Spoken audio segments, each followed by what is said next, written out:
And hello YouTube, welcome back to the channel. Not a Flow Flight video this time, something a bit different and something that's been highly requested from myself on my lives, off my lives, in my Discord server, is my settings and what I do to achieve my performance that I get on stream and off stream. As you can tell, we're currently sat here at Anybills London Heathrow, offline in the Phoenix, here on stand 511 with pretty much everything enabled with Anybills London Heathrow and MSFS 2024. And as you can see, we are hitting 70 FPS with absolutely little to zero issues right now. And you can see all our stats here from our main thread to our GPU memory that's been accumulated to all the numbers that's been accumulated. And you're probably all wondering, how do I do this, and how am I achieving such kind of performance as I am on stream and off stream? So I'm going to take you through that. I'm going to take you through all my settings, all the way through my in-game settings to what reshade I'm using, because as you can, I don't know if you can, you probably can, I am using reshade. I don't have Nvidia filters. Nvidia filters does not work with MSFS 2024 because every time a ZOWIE does a patch, the filters start working again, but then a ZOWIE then reaches out to Nvidia and tells them to disable them because they don't want users having a disadvantage from console to PC, as well as Nvidia filters can cause a lot of crash to desktops and other bugs and artifacts happening within the sim that really the development team at ZOWIE, the people behind making MSFS 2024 and 2020, don't really want to be having to deal with when it comes to support tickets. So completely understandable, but I use reshade, and I will show you what reshade preset I use, and all my Nvidia settings through my Nvidia Control Panel and everything like that. So let's go ahead, let's jump in to the in-game settings first. So let's do that first. So let's go ahead and do that. So in my settings, here's all my settings. So we are running full screen mode. I am on a 1080p monitor, 1920 by 1080 for my monitor. I have HDR10 off. I see a really dramatic hit in performance when it comes to me running HDR10, especially when I stream and game from the same PC. I see a dramatic hit. My exposure rate, if you're wondering how I get my cockpit a little bit more darker, obviously I'll show you further into the video. The comparison to having reshade on and off with this exposure on. I run negative 1.45. It suits best for me. It's what gives me a more immersive experience in the sim, as well as what it is to true life, as well as for my monitor that I use, which is quite an old Benq monitor, but it's still 144 Hz display. Was used back in the professional scene for first-person shooters and all that, but they've now upped their gain. They're on higher res monitors, higher refresh rate, so you know that's where we're at. As I said, 1920 by 1080. We run TA. I'm on a 30 series graphics card. I have a 3080 Founders Edition card, so me going up to DLSS is not really beneficial for me, especially when I stream and game from the same PC. It's putting too much strain on my GPU to be able to process the AI for the DLSS plus stream and using the dedicated encoder from the 30 series card on top of gaming as well. As I say, render scaling's 1080 is 100 because of it's native to my monitor res. AMD fidelity 100, keep these default. Frame gen, I have this on AMD FSR 3. I see a massive benefit here compared to running, as I say, I don't have a 40 series or a 50 series, so I can't use DLSS with frame gen, so I just stick with AMD FSR 3. This is on 2x multiplier, you know, it's hard locked. let me get rid of this so then you get, well, actually, I don't actually have to get rid of this because most of the time you guys can see this description. VSync off, it gives screen tear. I don't like it. No thank you. I'm not about that life. VSync intervals, half refresh rate, locked and grayed out. Obviously, if you want to enable this to fix this, mine's is not going to enable because I've got it hard locked in Nvidia Control Panel where it won't actually enable itself. So that's fine. Nvidia Reflux, low latency, on and boost.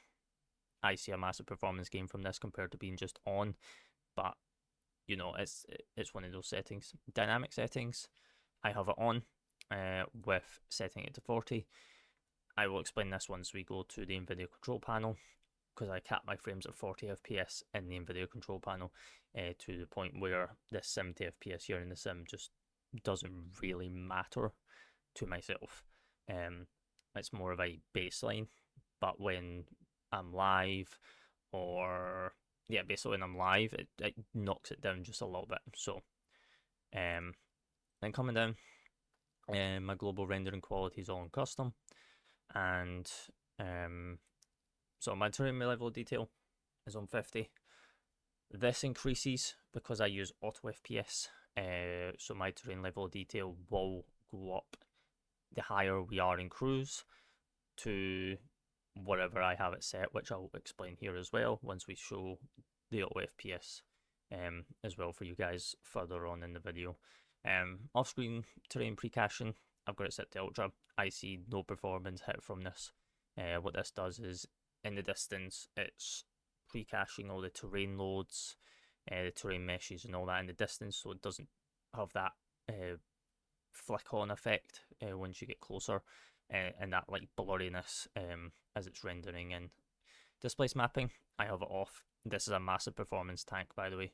I would definitely recommend having this off. I lose so much frames from this if this is on. Buildings, I've got set on high. It's a sim. It's nice to see buildings on low approaches and very, very nice arrivals. I have it on high, so I don't have to go to ultra.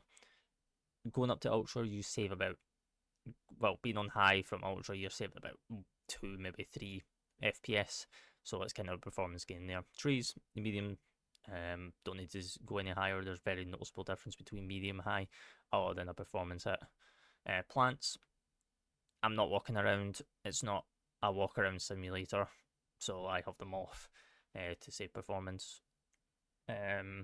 Rocks, medium, very, very nice to see on some rocky approaches like Skiathos or Princess Julianne, or any approaches that have rocks around the runways. Very nice to have. Grass, medium, another performance hit. Even though you might not see it as much, but it does have a tank on your performance because it's doing those little vertical boxes and all the little detail in the grass that you're really not going to be concerned about. Objects level detail, I've got it on 100. Again, this one increases as well with auto FPS. Actually, I think I have it decreasing because really the higher you are, the less objects that need to render. You just need them to render more when you're on the ground. I think I've got this the other way. I'm gonna have to confirm that when we go to it. Volumetric clouds, ultra is a must. I've learned that from 2020. There's no performance hit here at all. Texture resolution, high. If you go up to ultra, you're probably seeing about 5% hit. So I have it on high. Anisotropic filtering, I've got off. I have this set for Nvidia Control Panel. I'll show you that very, very soon. Water waves, medium. Very little significant difference between the high to medium for myself. And a lot of the approaches that you see on the lives or on the videos, we're barely over water as it is, unless we're crossing the North Atlantic or the Pacific. So, and you don't really see them. So, I would rather say performance there. Ray trace saddles, have them off. As I say, I've got a 3080. Don't really want to be using ray tracing anywhere. In terms of performance hit, to be honest. Not that I would really probably notice them anyway for the stream's benefit and the live's benefit and my own benefit. I just have them off. Shadow maps, 1024 to match my monitor refresh rate and my monitor's reds, should I say. So no difference there. Terrain shadows 256. I'm not really getting close to terrain to even notice these. This is you would really only want to bump this up if you want to do some VFR flying, which we don't do. We are all about the airliners and model aircraft, so we're flying like jets. So this is down to round about medium, I would say. You could go down more if you'd like to, but I have it set in pretty much in the medium range. Contact shadows, medium as well. If I go any higher, there's a performance hit. I'd probably lose about, again, 3-4% of my FPS if I have this on high to ultra. Windshield effects, medium. Again, there's no difference between medium and high other than just a few extra droplets of rain. Doesn't really make a difference to me. Ambient occlusions, high. This one's definitely a must to be on high. I wouldn't go any higher or any lower on this. High is kind of like the baseline ground that you'd want to be in on here. Cube map reflections 256 to match my terrain shadows, just to keep an even balance ground here. Remark reflections medium. Would like some reflections. Don't really want me going down to the lowest where there's just like nothing there and doesn't exist. So I have this. Light shafts. This one's a personal preference. This is the one that gives the sun glare effect, where you have that lens effect coming off the sun. I have this on high, just for quality and visual aspect. If you feel like it's too much, you can tone it down to medium, if not low. But I wouldn't go any higher than high. Ultra, I think, is a bit too extreme. Depth of field. I hate depth of field in any video games. Just from an FPS background, this is a massive FPS tank across any gaming genre. I have this off. Motion blur, absolutely disgusting. Unless you want to be seeing 2 FPS and having motion sickness, I'll turn this off. Glass cockpit refresh rate. This one's very, very important. This is set to medium. Going too high has a performance hit with very, very little significant difference. This is when you are flying and on your PFD or your ND. This is the response time that the systems are also ticking. So as you're climbing out, your speed tape and your altitude tape is either smooth or it's very, very slow and sluggish and just blurry. I have that medium, perfect middle ground if you're wanting that aspect. Character quality, character quantity, character variety, and character quality is all on off or low. Pretty much off low for all of this. As I say, it's not a first person game or a character simulator. I don't really care for this. Air traffic services, I have GSX, so I've got this turned off. I don't use the in-game services. Parking and any the traffic stuff, I have it all off. I fly on VATSIM. I'm not trying to see AI traffic flying around or any multiple traffic, so I've got this all off or low. Road traffic, this one's personal preference, depends on how dense you want your city traffic or your town traffic to be. I have it in high. It's a nice balance, not really a performance hit, to be honest. You can go up to ultra, but I feel like ultra's a bit too much, to the point where there's some traffic actually inside each other or spawning inside of each other, depending on scenario to scenario. Sea traffic, I have a medium because I use a mod that requires this to be on medium. If you go too high, it's just way too unrealistic. So I have a medium. Fuel density, I have this on low. This is animals spawning. If this goes too high, you might see. I've had it where when I was first in the sim, and I had this on high, and I spawned into Melbourne, and there was kangaroos on the runway. So yeah, that was a great experience. So I turned this down, and now I no longer see kangaroos or animals on the runway. So play around with this. This can be changed depending on scenario to scenario. So if you want to do, say, some VFR safari hopping down in Africa, you might want to turn this up more. But if you're just doing airliner to airliner, city or European hops or long hauls, you might want to have this low or if not off as an option. Seatbelt visibility, don't care about. I have it off, especially if you turn it on. It also says in the description that there's performance hit from it, so I'm trying to save performance here, not actually lose performance. So I have this off. Coming in online, as I say, I'm flying VATSIM, so I've got my photogrammetry on, traffic is off, ATC, all this is off. Live weather, this, I will explain, this does go off, because I use Active Sky. I don't use the Asobo live weather no more. I now use Active Sky for MSFS. So this automatically is on, but when you go inside the sim and go to the weather tab, it does say Active Sky. This is just for me on my first initial load, and then I launch Active Sky once I'm actually in the sim and on stand, etc., etc. Multiplayer servers, this is fine. This won't go on anyway because I don't run it. Voice chat, this is pretty much can all be disabled. I don't know why that's enabled, to be honest. Oh, because I went up. I was on the sim update beta, and then I dropped off to come off the stable to prevent installing sim update 5. Because yeah, there's stuff that doesn't work on that, aka like chase play and if it's realistic plus, and a few other add-ons that I use that don't actually work with sim update 5 this time. So I run with rolling cache, always have, from 2020. It's always been 16 gigs. If you've got the hard drive space, sure, bump it up. This can help with loading, especially with areas that you go in and out of very, very often, to help the strain of downloading it all the time from the Asobo and Microsoft Cloud servers, which can help massively on performance because then it's stored in the like in cache on your PC, so then it could just pull from it. And the only time it will get updated is if they do something, do an update in their backend, which they could do. Bandwidth is unlimited, so that's fine. My flight model, I'm on modern, because as I say, I use if it's realistic plus. I've got chase plane, I've got Active Sky, and I've got real turb, so I've got all that. Flight interfaces, I've got all this off. I've been simming for 15 plus years. I don't need POIs or any markers or HUDs or anything like that, so this is all off for me. And yeah, this is all just this. So and my accessibility is not my accessibility, assistance.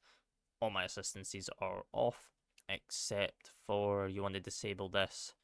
If you've got this off and you're flying VATSIM and you accidentally be spawned in on, it's going to crash. It'll say that you crashed into an object or something. Have this off so then it doesn't actually take any effect. Same as this when it comes to add-on aircraft. You'll have these all on. Wake turbulence on, and I've got this turbulence set to realistic. I could actually turn this down to low if I wanted to, but I'm still experimenting with this with real turb with MSFS 2024 with Active Sky. So I will be sure to update you guys on what I do with this. But for the most time, I pretty much have this on realistic. So let's go ahead. Let's jump into my. Actually, before I do that, let's jump back into the sim and I'll show you with how my sim is. So this is with reshade. So this is reshade on. This is off. So as you can see, there's a big difference. But as you can see with the EV points kicking in, there's still a lot of dark flowing around, especially at nighttime. But there's like a lot more darker shadow within the flight deck. And then obviously with me just adding reshade on top of it, it just adds that more authentic feel of being in a flight deck, being in the sim, and it's just more immersive, I feel. It did take me a bit of time to get reshade into 2024. It is a bit of a pain because of privileges and permissions, but you can get around it. But yeah, that's the difference between reshade on and reshade off. So let's go ahead, let's jump over to my Nvidia Control Panel, my auto FPS, my Active Sky, and my real turb for you guys in the video. Okay, so moving on from the sim, let's go into the Nvidia Control Panel, and I'll show you my settings that I have in Nvidia Control Panel. Now note that these are for my monitors and my monitor display, so what I see and what you guys see might not be a resemblance to what you guys would like to see to try and like grab my like how I visually see stuff. So to access Nvidia Control Panel, you want to come to your desktop, you want to right click. Obviously I'm on Windows 11, so what you would want to do is you want to do show more options and then Nvidia Control Panel, and then wait for the window to load. It will first load onto this page, which is your adjust image settings with preview. I have mine set down here on performance. If you want to change this, you got to tick this. It's probably going to be a bit balanced, if not quality. You want to bring it back to performance and then go back to use this. And then you can press apply. Obviously, I can press cancel because I've already done it. Manage 3D settings. We'll come back to this. This is where all the magic happens for me, for my sim. Sim configuration, totally up to you on how you want to set this up. Resolution, obviously my monitor's right here. This is the one I use, the Benq ZOWIE XL.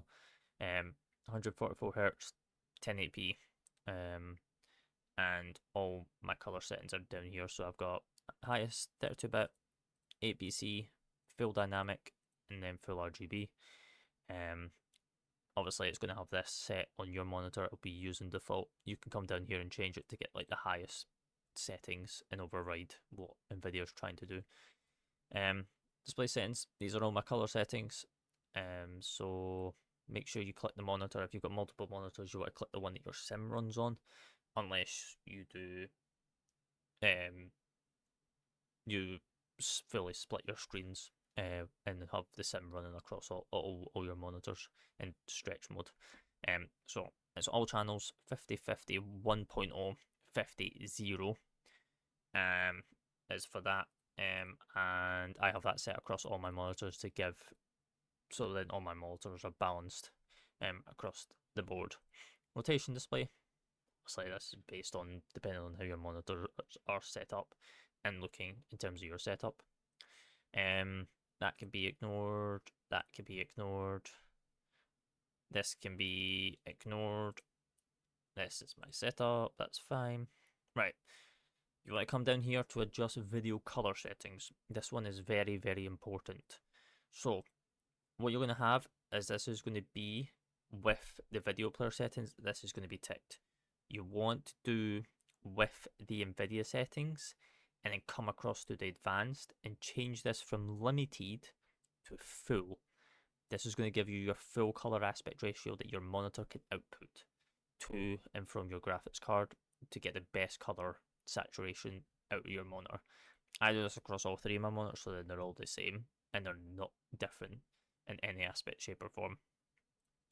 And then video quality, these are mine. I just use the default, which is use the Nvidia player settings. I do not touch this.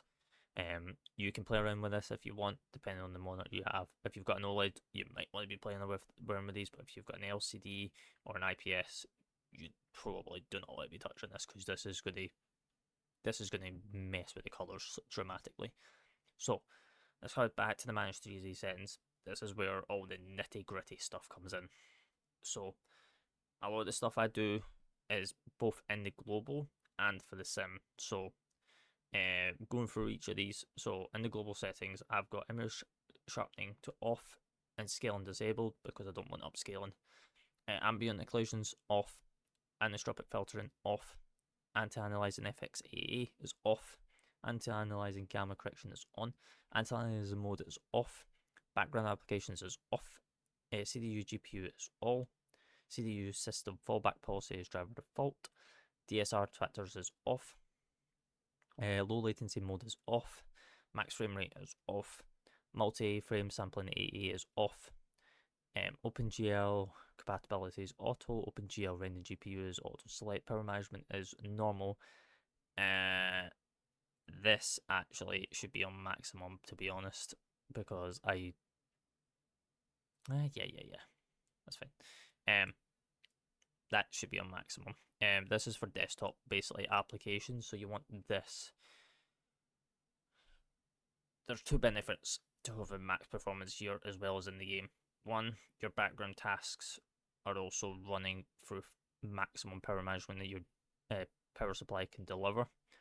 Or if you just want to run it in normal with your background tasks and then have your games running in maximum power, you can do that as well.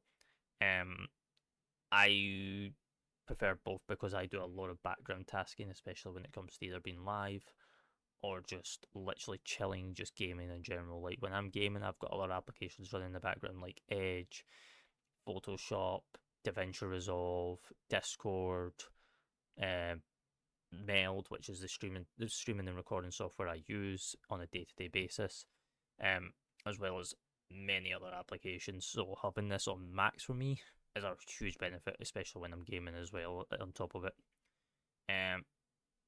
refresh rate from my monitor is application controlled. Shader cache, driver default. You do not want to be messing with this. Keep this on driver default. Do not change it, because if you do, you're going to just eat up your hard drive space like it's nothing. So keep it on driver default. Let the driver handle it as well as the GPU handle it. It will delete shader cache as it needs to and build it as it needs to. Do not touch this. Texture filtering is on. Texture filtering, negative load BIOS is allowed. Quality is a quality.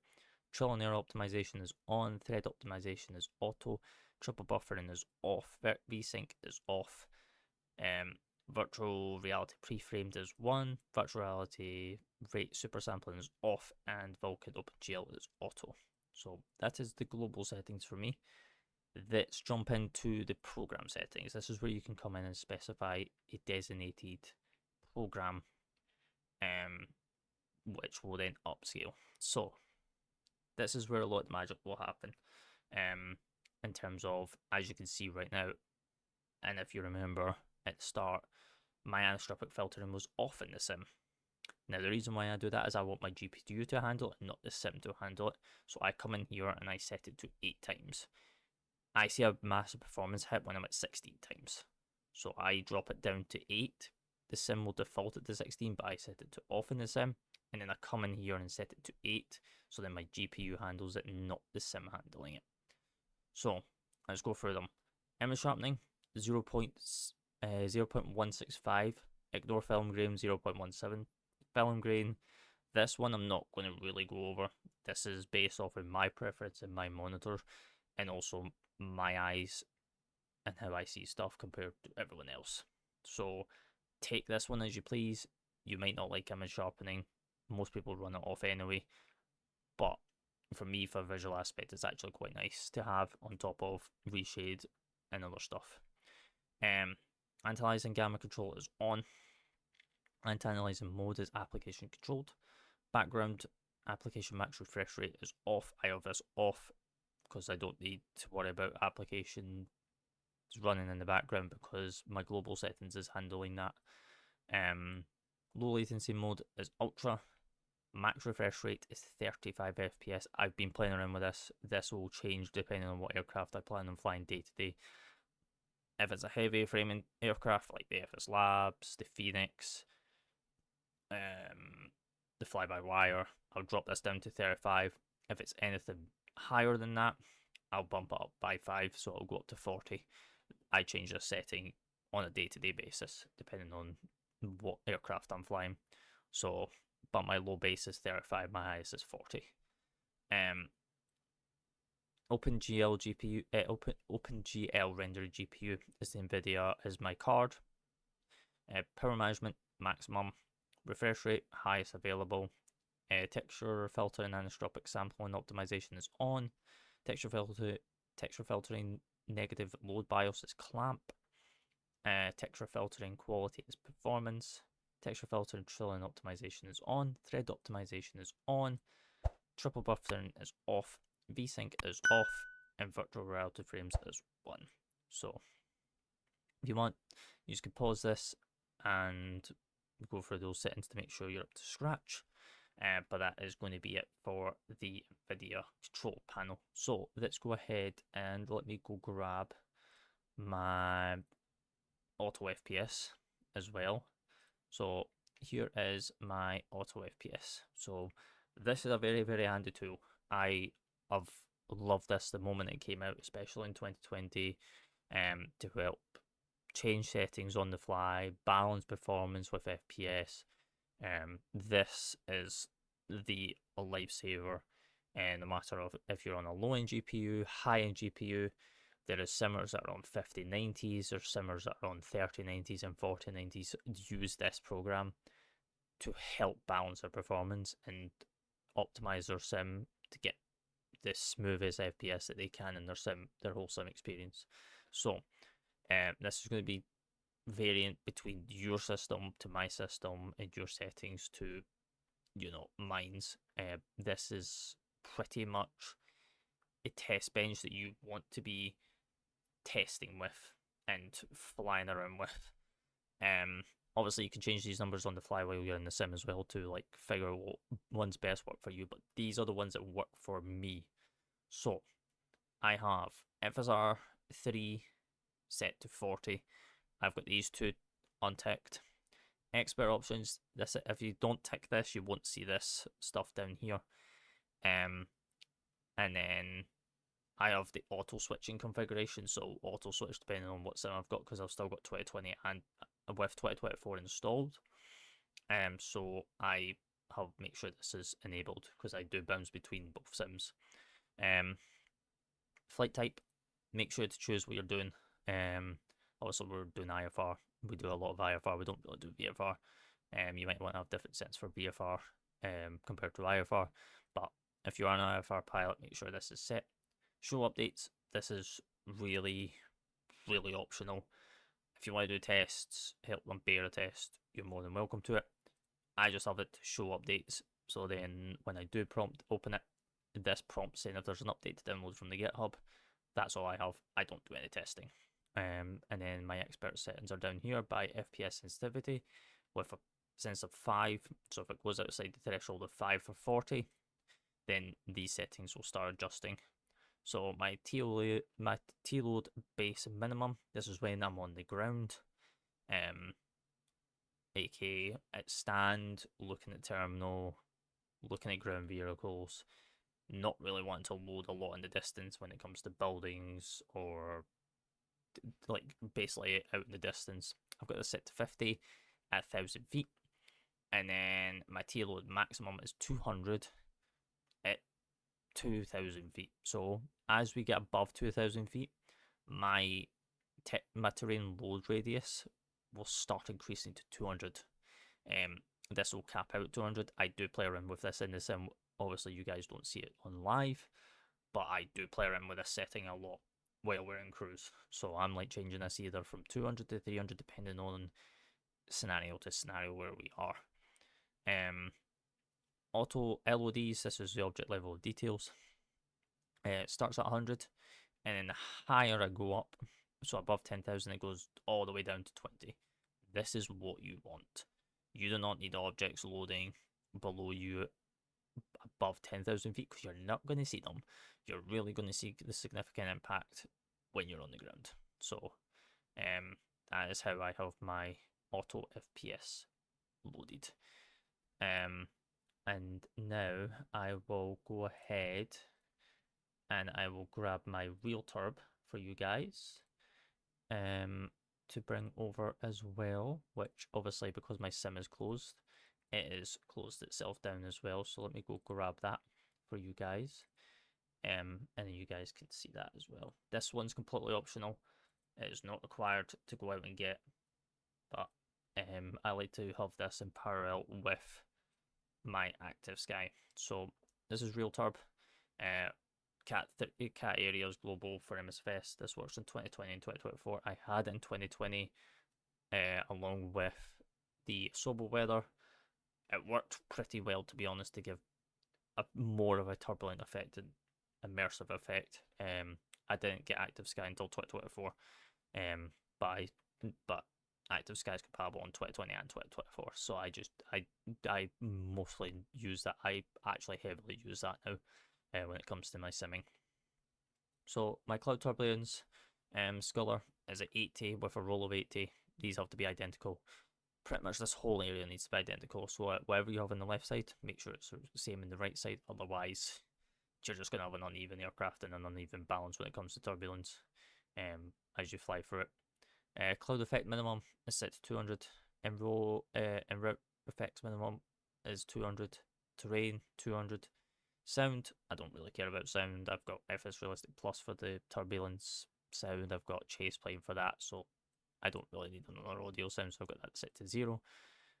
This is set to 0 because not that you're going to hear the sound anyway.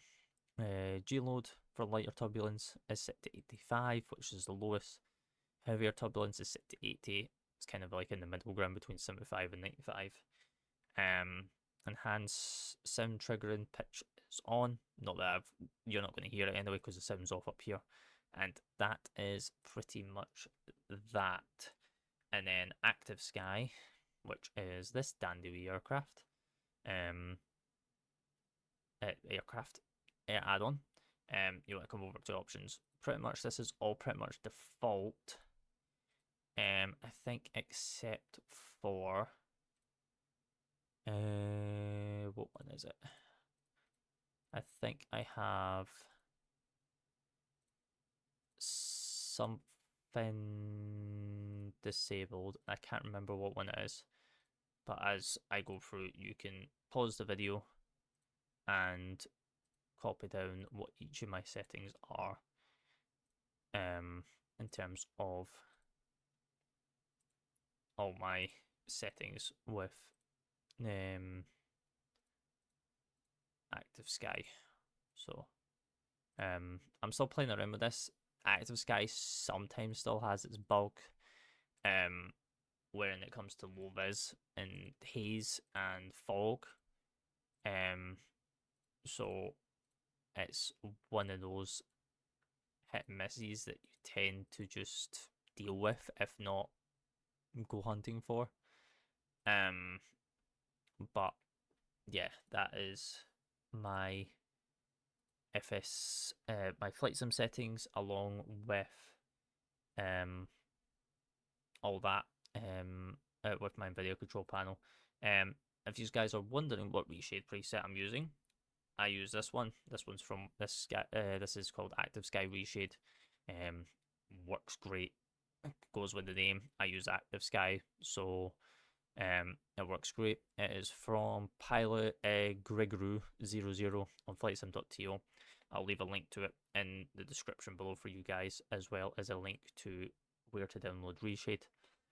I'm not going to show you how to install this, only due to I'm not going to be putting myself at fault if this breaks your sim or causes you issues. There is guides online on how to do it for MSFS 2024 and MSFS 2020 if that is something you would like to do. If not, then yeah, there's not really better way to get the visuals that I have in the sim without the reshade, unfortunately. So with that, appreciate you guys for all watching. Hopefully this gives you guys a bit more clarity on how my sim looks in terms of my performance, my optimization, and you know, it's been a long requested video that I've been keeping very, very hush-hush about when it comes to my settings. I'm not really one for sharing settings because the way I've learned throughout simming is you never copy someone else's settings to put in your sim, because you're just going to get a completely different representation of what you're actually after. So yeah, appreciate you guys for watching. Be sure to drop a comment, drop a like, and hit the subscribe button for further flight simulation content and gaming content here on the channel. And until then, guys, I'll see you in the virtual skies.